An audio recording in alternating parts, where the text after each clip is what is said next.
Hey everyone, Steve Oropez here from Promar, and today I'm sitting here with James Smith. He's the owner and operator of the California Dawn 2. We're up here in Berkeley Marina. So we're gonna be going over everything that you guys need to know for crabbing up in the Northern California area. And James here is gonna talk about all of his experience and share some of his knowledge with you guys. So let's get right into it. November is typically the beginning of crabbing season for you guys up here. And then it goes until when, usually?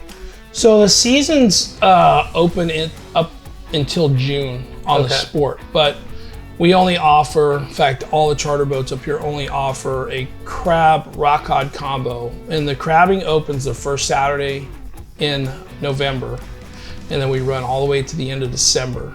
On January 1st, we're pretty much done.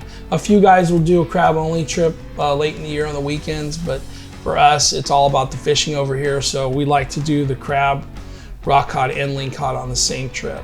And one thing that's been coming up in recent years is there's been some changes with regulations. You were actually one of the pioneers last year in figuring out what could be used because of these changes. So hoop nets, this has become a big thing. For those of you who don't know what hoop netting is, it's very popular down in Southern California, specifically for the spiny lobster fishery.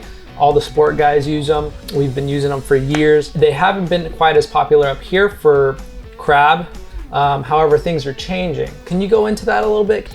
So to touch on that a little bit, the whole reason why we're on a hoop net fishery is because of whale entanglements. And so there's some certain things written into the fishing game laws now that if a commercial boat or any boat wraps up a whale, it can delay a season up to a month. And so they basically do a flyover to see if there's any whales in the area, risk of entanglement. Now the commercial fleet here in California can drop up to 125,000 traps on an opener. That's a lot of gear in the water. And originally, the sport fleet was not lumped up in with that user group. So even though they could not fish traps on the opener, we could for many years. And just up until recently, we actually got lumped up into that group of commercial fishermen, and I hear arguments on both sides of the fence. Because we're a smaller user group, we're estimating somewhere around 4,000 traps in the water as opposed to 125,000 traps, and fishing shallower depths, where the commercial guys will fish and fan out larger depths, more gear. It's just a bigger user group. And anyway, so we got lumped up into this group this last year, and there was a whale entanglement, and so it threatened our opener. And so we pretty much, I scoured the regs and I seen what was drafted up, and the only thing I could see in there was, with the exception of hoop nets. And I was, one of just a handful of people that caught this. There was a few people that saw it, and I looked at it, and so I contacted my local warden, and he said, yeah. He says, whether it was a mistake or not, it's legal. And there's no limit on how many hoop nets. He says you could fish 200 hoop nets if you wanted. Well, I mean, that's kind of absurd for us, but the fact of the matter is it gave us hope and opportunity. Now, hoop nets aren't typically, they're not widely fished for Dungeness crab. Hoop nets are usually reserved for lobster fishermen, but they do use the hoop nets on the piers here locally for Dungeness and some of the fjords up in Washington. But on a massive scale, as far as my knowledge, nobody's ever tried it. So there was a lot of doubt going into this, whether this fishery could even happen. And in fact, most all the boats had canceled their combo trips for the opener and went rock cod only. And so everybody thought I was kind of crazy. I even had doubts from my crew, I heard that's not gonna work. Right, some guys have tried it, it just doesn't work. There was a few guys that were actually trying hoop nets before the season started. In fact, one other port where there was a really respected crab fisherman that said it did not work. And for me, I've had naysayers my whole life. Somebody tells me something's not going to work. Well, I got to see it myself. Yeah. I got to see it not work. So That's when I got in contact with Andy at Promar, and I used the Southern California connection to track you guys down and say, hey, I'm gonna try something. Can we get some of these pots off the shelf? I'm gonna rig both of my boats for it. And so Promar sent me up some gear, and I think originally we started off with 120 hoops. And so we rigged them all. We got our crab floats on them. We got rope on them. We started digging into, okay, how are we gonna do it scenario? Like, this is all new gear to me. This is all new fishery. This is all completely polar opposite of maybe even what you guys were doing down south. We had a boat rigged with hydraulics. I mean, everything was really foreign. And I'm a career crabber, so for me to get into crabbing with different gear, you know, of course I'm trying to implement what we do on the commercial side and sports side with new gear. And so the first day we went out, like, we had no clue what we were doing. We had no clue where to put the bait or how to rig stuff. You know, we were just kind of using logic. Okay, we're gonna center the bait, we're gonna wire it up, we're gonna put bait jars, we're gonna do carcasses. You know, we baited them heavy. We put them out, we fished them.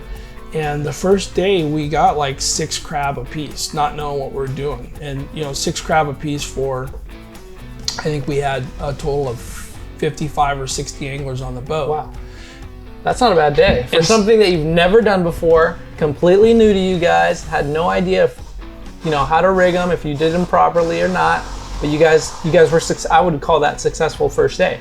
Yeah, got nearly 300 crab for the 2 boats. So I was pretty floored. I said, that was a success. I told all my guys, I said, hey, we figured it out. We figured it out. And so what we did from the first day that was successful, we improved on the second day. And the second day, both boats limited out on Dungeness crab. And there was, all the naysayers got really quiet really quick. In fact, I'm sure your guys' phones started ringing off the hook for people wanting to get hoop nets because they're like, hey, the guys on the California Dawn limited out the boat on crab. We didn't expect it like you guys. We were completely caught off guard with everything, all the changes, but this year we're a little bit more prepared for it.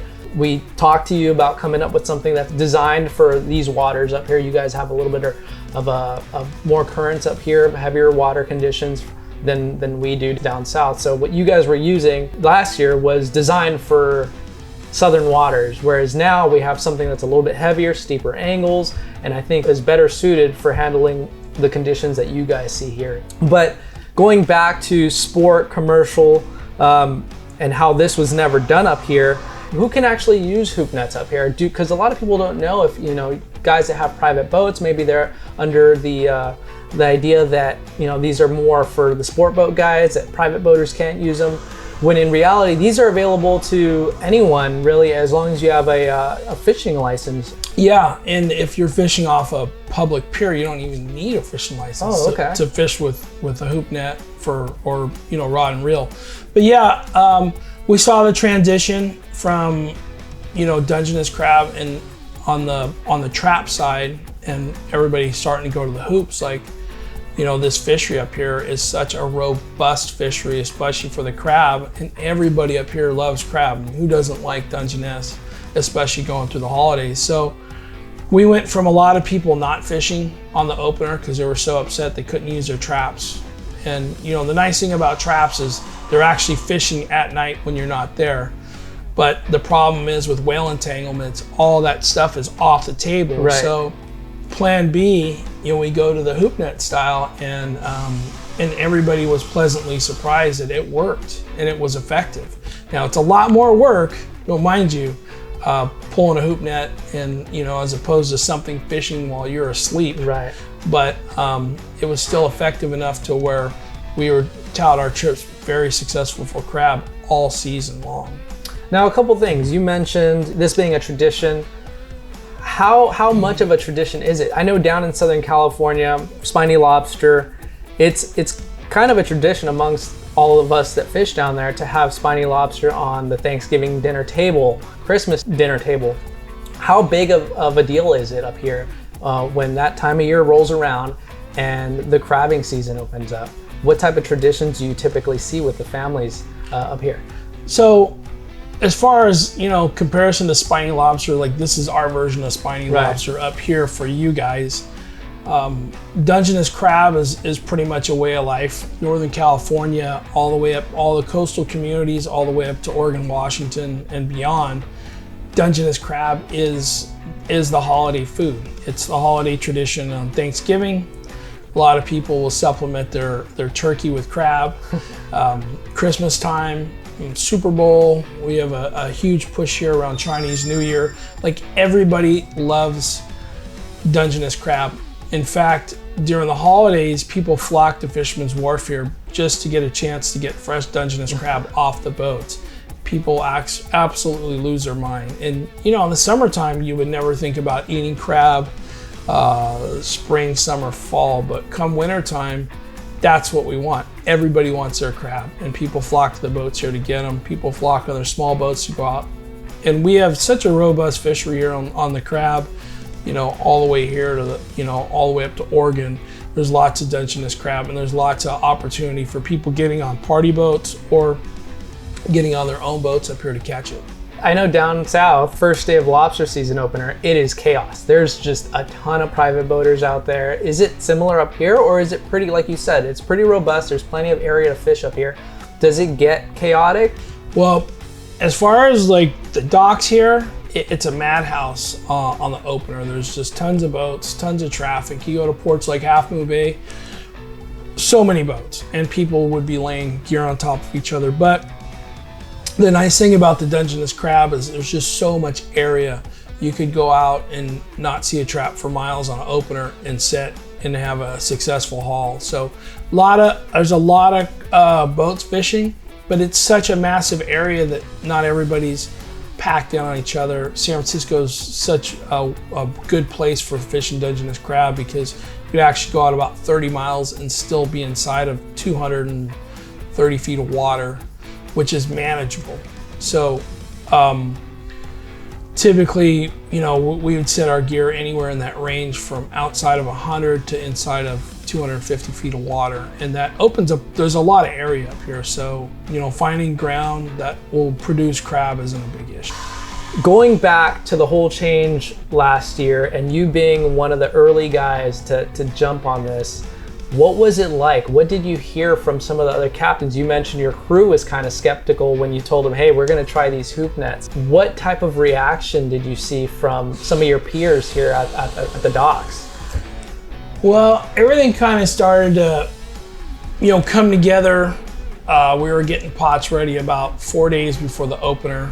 And the reason why we're getting gear so late, ready so late, was because it was literally a week before the season, before the Fish and Game Commission came down with the final ruling that we're not going to open up with traps. Of course, we have all our traps rigged, ready to go, ready to get in the water, and now we can't. And so everybody is basically on panic mode, and people are calling in, they're canceling.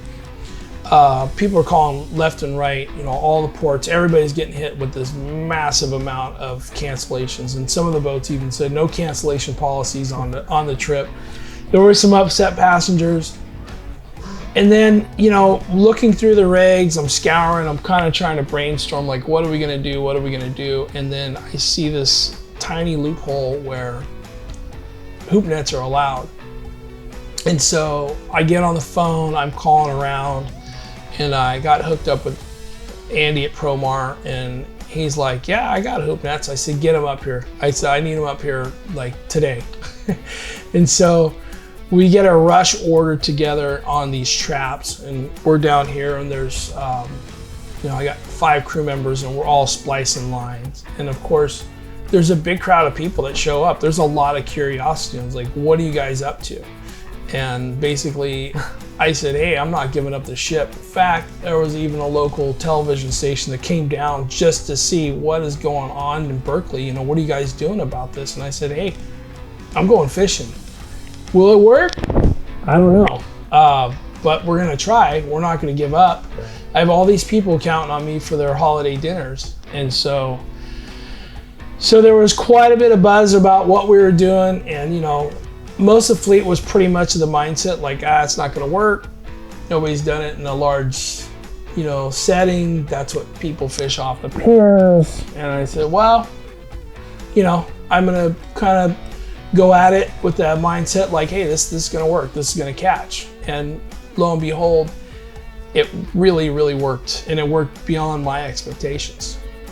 So everybody was just losing their mind. Everybody was scrambling for pots or for hoop nets. All the local bait shops, everybody sold out. I'm sure you guys got a ton of phone calls. It was just mayhem. So we were pleasantly surprised, and if it wasn't for the hoop nets, we would have lost our whole season. So now that you had a season of being able to use these things, can you tell us some of the big differences between your traditional style of fishing crab traps versus the hoop net? Obviously, the crab traps, the crabs can't get out. They're traps. This is a hoop net, so it's still possible for them to get out. And that's part of why Fish and Game allows these to continue to be used, as well as the time that you're allowed to have these in the water. So what are some of the major differences for you that you've seen now that you've used them for a season between both? So as far as like a Dungeness crab trap, the traps, they're anchored there, and when we put them out at midnight, the day of the opener. We set them out, we bait them, we come back in, clean up the boat, take our passengers out. They're fishing all night. They're a trap. Crab walk in, they got a little door that closes behind them. The small ones, the pots have escape rings for the small crab to get out. So eventually it just keeps collecting keepers. And that's our most effective way to fish them up here. And so having to go that and adjusting with the hoop net, we had to figure out, how do we fish this? So we started scaling down on a line. Now, obviously, you guys in Southern California are used to fishing really mild currents. Up here in Northern California, we have a lot of current, we have a lot of, swell. It's not every day, but we get a lot of conditions to where fishing hoop nets isn't the most favorable thing to do. So we had to learn how to fish them. We had to learn things. So what I did was I scaled back my line size for the rope to the buoy. We were using trailer buoys as opposed to our normal 18-inch buoys. We were using about a 12-inch buoy that was narrow. Now, it presented a whole bunch of unique challenges, like having a hard time seeing the pots, the light weight of the traps, drifting off course, and we're trying to fish these things in deep, trying to keep them on the biomass of crab. Yeah. And we had a lot of days where it was like, trial and error. Trial and error. Yeah, there were pots that were just drug way off course. You'd get on a pot and it would get a swell, would pick up the line. It would just. So we did everything to fight it. At one point, we were putting rebar in them to try and keep them anchored properly. It wasn't an everyday event where we struggled with it. Obviously, we were doing well, but just getting it to fish right, figuring out, okay, what do I got to do to make this thing, put it down, have it stay exactly where I want it, and have it fishing properly, and not come back and like, oh, where's my trap? And doing right. Circles. It's a long day for us to begin with. But, it took some research and development. Absolutely. So, but we had it figured out by the end of the year, and there was a lot of things that we took information-wise off of the first year of fishing hoop nets on a mass scale, and understand, like, we're running these things. Like, got down to where we narrowed the amount of hoops to around 50 hoops for a boat like mine. But understand, like, we're pulling these things too. The hoops are coming up at like 30 miles an hour on hydraulics, and we're not hand pulling them 30, 40 miles, and they're flying out of the water. So, we had to figure out a lot of adaptations, as far as figuring out where to put the gear, how deep we can get away with fishing it. Because, we dealt with a lot of the lighter traps last year, which is fine off the pier, which is fine for what you guys were doing, but we struggled a little bit at times, but, we made the best of the situation and we got them all the fish. I know that this is really the only option that you have for crabbing with these new regulations. Is there anything specifically that you've seen that is a little bit more favorable? I mean, the nesting of these on the boat, having them a little bit more organized and having big stacks of traps? Does it help you out? Would it help someone on a smaller boat versus the big traps? Is that a positive? Well, the biggest positive is the mere fact that we can actually fish. Yeah. You know, if you're waiting, like a lot of guys were waiting last year, like we're gonna wait for it to open up for traps, and it may not open up for traps. In fact, we only fished last year with traps a total of 9 days. Wow. So we would have missed a month and a half of the season.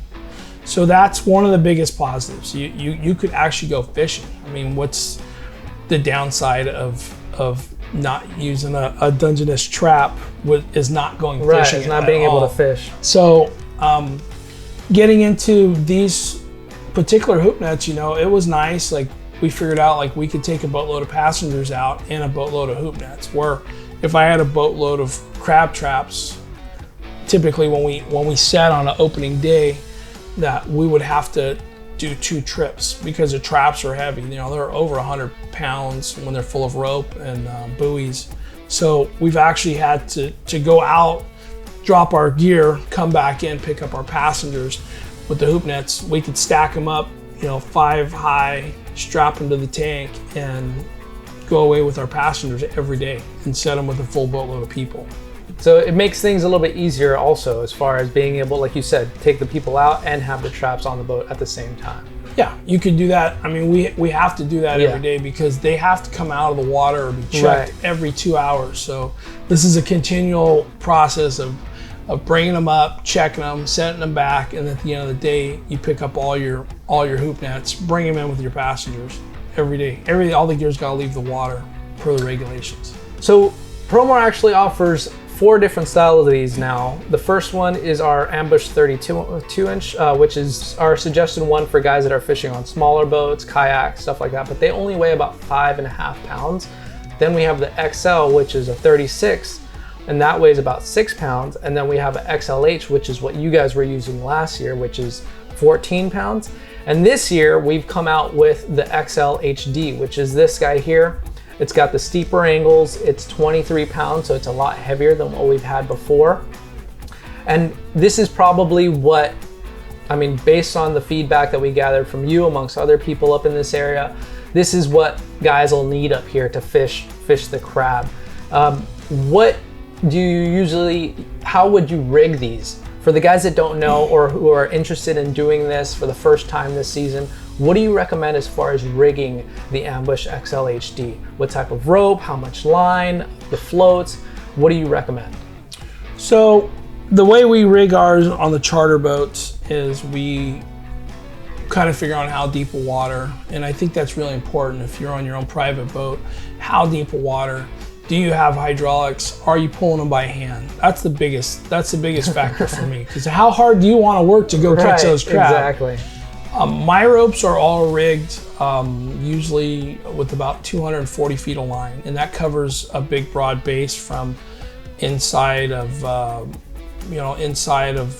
say 130 feet of water all the way out to 220 feet or so. You gotta leave a little bit of scope on the line. So if you have 200 feet of rope, you don't want to set 200 feet of water. Right. You may not see your gear. You don't want to be outside of 175 feet of water with 200 feet of rope, right, because there's only, you got to have so much scope, and with the current, the more scope you have, the higher percentage of the times you're going to see your buoy on the surface. If you don't have enough scope, the current will pull your buoy underwater, and you'll be very frustrated because you won't be able to find your floats. Right. So we had to factor that in.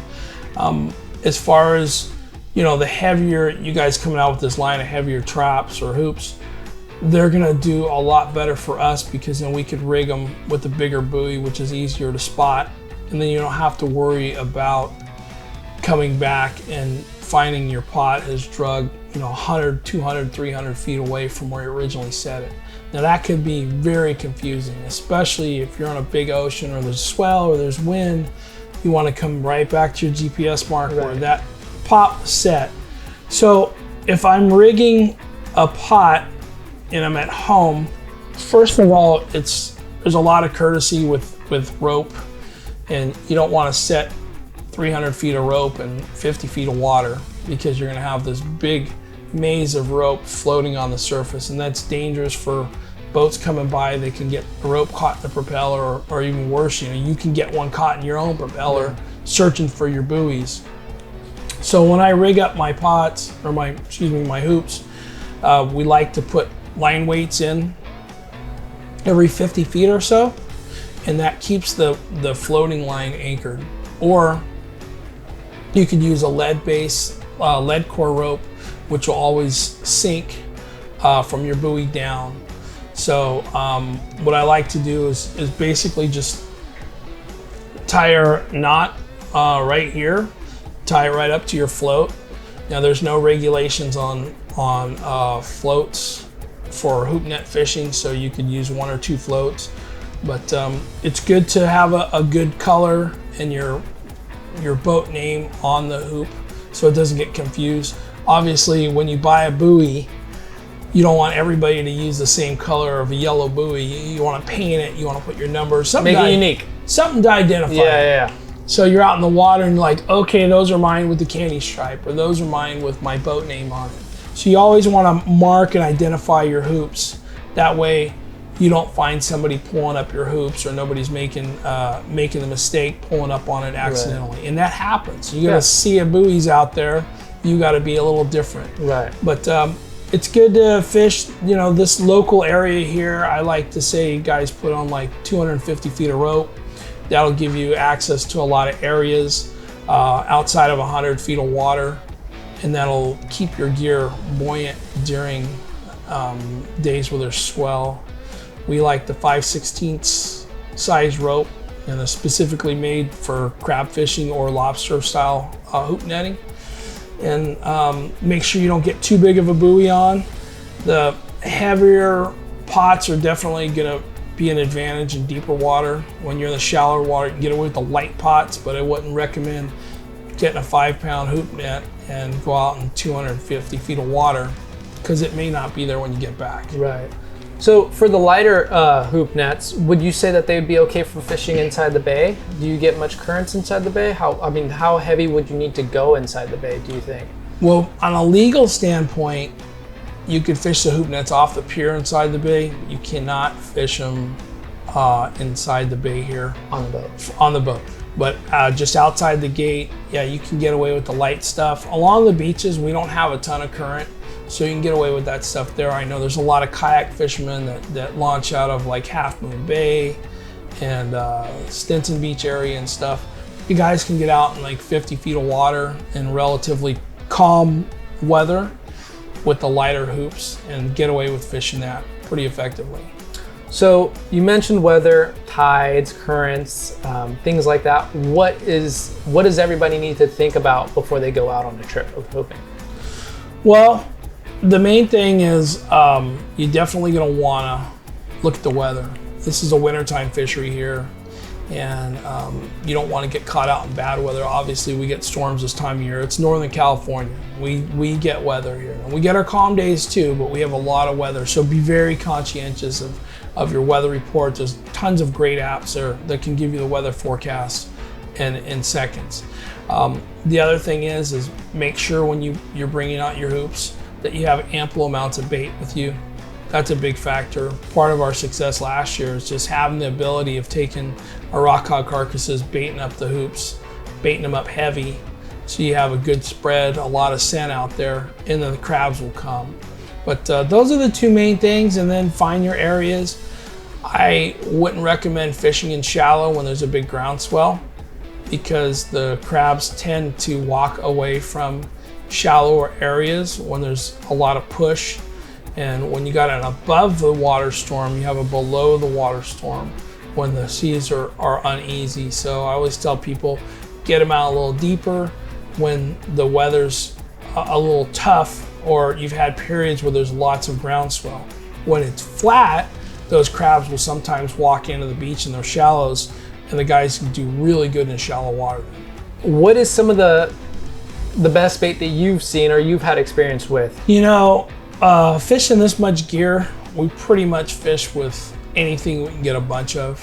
And crabs aren't the most pickiest animals in the world. They're scavengers. Basically, they're looking for a meal. Some of the things that work really good, tuna carcasses, they seem to fish fast, but they're really soft flesh, so they get picked out of the pots really, really fast.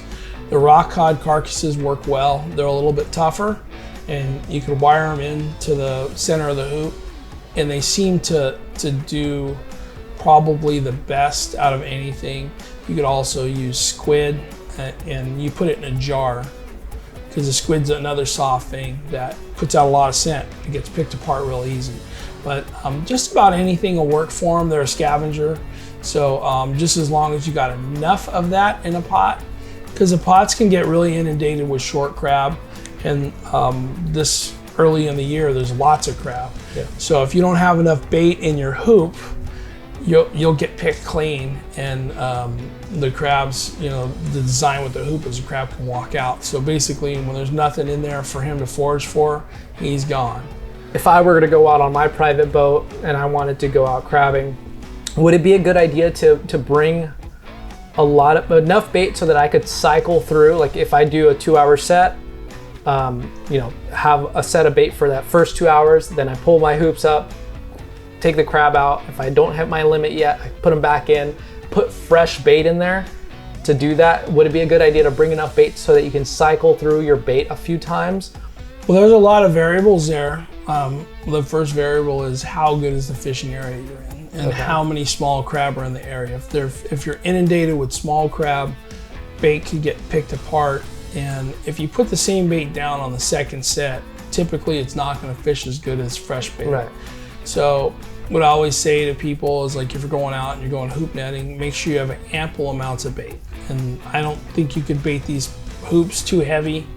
What I've seen on a regular charter boat trip is we usually bring about 200 pounds of bait to fish our 40 to 50 hoops. And the heavier you bait them, the more scent's going to get out, the more crab are going to walk in. So if somebody wants to go out, they should basically be prepared to bring 4 pounds for every hoop net. That would be the safe amount. Yeah, that's a good amount. I mean, you can get away with less. You know, obviously, you're on a private boat. You're not trying to catch for 30 people. Right. So we bait them heavy because we're trying to shorten up our day. The more bait seems to work a little bit better. But you know, if you wanted to put 2 pounds in and then pull it after, you know, 30 minutes to an hour or 2 hours, and then just add bait as you go. But every time you come in, you want to stick a fresh piece of bait in that hoop, so you get fresh scent out in the water. They seem to fish a lot better. Try not to put the same bait down twice, because chances are that bait's washed out. It's not putting out the scent. You're not going to get as much attraction from your gear. Is there a specific time of day where these crab are crawling a little bit better, or does it really matter? Could you catch crab at any time of day, night? Does it matter? Doesn't matter. They feed nocturnally. They feed during the day. I mean, they're always on the prowl looking for a meal. So I tell people it doesn't matter. Just whenever you get out there and you find an area that you want to fish or crab in, like, that's where you want to be. And sometimes, you know, the crab are in deeper, crab are in shallower. Doesn't matter what time it is that you're out.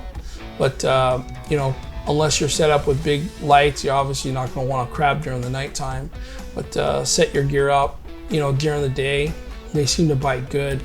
I like to see a little bit of tide movement when I'm crabbing. It just seems like when the water's dead and out moving, that the scent's not getting out away from the pots as much. But you know, that's just one of my weird things. Like I'm funny about that. And we're going out every day, so we can't change what the tides are doing. But it seems like when there's a little bit of water movement and the scent's moving around, the hoops fish a lot better. What are some of the characteristics that someone who's just getting into this should take into consideration when they're looking for a spot to fish? Well, you're definitely going to want to fish on sand. Okay. You get on rocky bottom here, especially up Northern California, you're going to get rock crab. You're going to get starfish. You're going to get a lot of stuff other than Dungeness crab. So you don't want to set them in the rocks, because that's not where the Dungeness crab are living. But on the edge of the rocks, you can get a lot of crab there. I found a lot of really good spots on the edge of rock piles where the sand meets the rocks. And the crab will walk towards the rocks, and then they'll run into your hoops. Yeah. But if you're not unfamiliar on where to go, obviously you're going to want to know where the shipping lanes are around here or wherever you're fishing. You definitely don't want to set your gear in the shipping lanes because you'll come back without gear. And there's a lot of ships here in San Francisco Bay travel in and out. So avoid the shipping lanes or the obvious things. Look for sandy areas, flat, smooth, or gradual dropping slopes. And they're pretty much walking around everywhere. Dungeness crab could walk up to 4 miles a day. So you wouldn't think you'd get that much mileage out of little legs, but they can cover 4 miles in a 24-hour period. So keep that in mind when you go fishing. Pretty much they're where you find them. And so I have days where there's hot areas, and it may be the top of my string that's a couple miles away that's really hot. We may shuffle the bottom end and bring it up to the top end. When you're not trying to catch massive amounts of crab, you just find an area that's kind of producing, and if it's not producing, pick it up, move it somewhere else. What are some resources that someone who's just getting into this could use that would be very helpful? Chlorophyll charts, does that matter? Tides, does that matter? The water temperature? What is something that people should look at before they go out? Well, Dungeness, they're not as finicky as your Southern California tuna. In fact, they're pretty much eating machines. So you wouldn't necessarily look at a chlorophyll chart or any of that stuff. We pretty much go out to your local area where the bottom sandy air drops off and start setting gear. So there's not anything other than looking at your weather chart, maybe this video, to figure out where to go and what to do. But there's not a lot, there's not like a ton of science into it. Find a day where the weather's nice, get some good bait, get a game plan of where you want to go, and then go do it. Now, for someone who is new to this completely, but is watching this video and is excited and wants to try it out, and they have a private boat, is it a good idea to come out and join you on California Dawn 2 to see what it's like to actually run the gear, how it's rigged, what to do before they go out and try it? Yeah, absolutely. I mean, you look at guys like me or across the dock here, they're professional that basically do this for a living and a livelihood. And I always tell people, you can gain a wealth of knowledge by just jumping on a party boat and learning about, how to rig gear or how it should look or how it should go in the water, how long you should fish it. You can gain a wealth of knowledge on just taking a trip before you plan one on your own boat. Earlier, before we started recording, you mentioned that there's a lot of stuff going on right now with DFW and regulations that are still up in the air. Is there any valuable information that you want to share with the audience in regards to the upcoming season or gear, anything that you could provide? Well, right now we're looking at the big unknown. There's some new rigs that are coming down the line as far as the hoop nets. Our existing hoop nets you don't have to worry about, but there's some modifications that I'm sure your company will be looking into, and other companies are going to be trying to improve on a fishery style that we haven't done on such a large scale. And this isn't going to be once in a while type thing. Like, these things are here to stay. The whole thing with the whale entanglements, it's a big issue up here, and it's going to be eventually someday, it might even be a big issue in Southern California. Yeah. So this style of fishing is probably a permanent up here. So what I tell people that didn't fish the Dungeness fishery last year because they didn't want to, get into buying hoops, buy some hoops, because this is here to stay. And there's another meeting coming up here in October. Well, we're going to learn, they're going to clear up all the gray areas with the hoop nets, and they're going to get more specifics in the law for guys up here. So we're going to know things as it unfolds here sometime in October. Awesome. Well, if somebody wants to come up and fish with you, what is your booking information so that everybody can get in contact with you guys? So the number here, 510-417-5557. We could also be reached on the internet at californiadawn.com. We're also on Facebook and Instagram, California Dawn Sport Fishing. You can get daily updates and fishing reports, and you can book online, you can call in. Really easy to get a hold of us, get out fishing. Awesome, guys. Well, thank you so much for having us, James. I appreciate your time. And there's going to be a lot more resources for the crabbing this season, guys. We're going to actually come back and fish with James and show you guys how it's done on the California Dawn too. So stay tuned, and thanks for watching.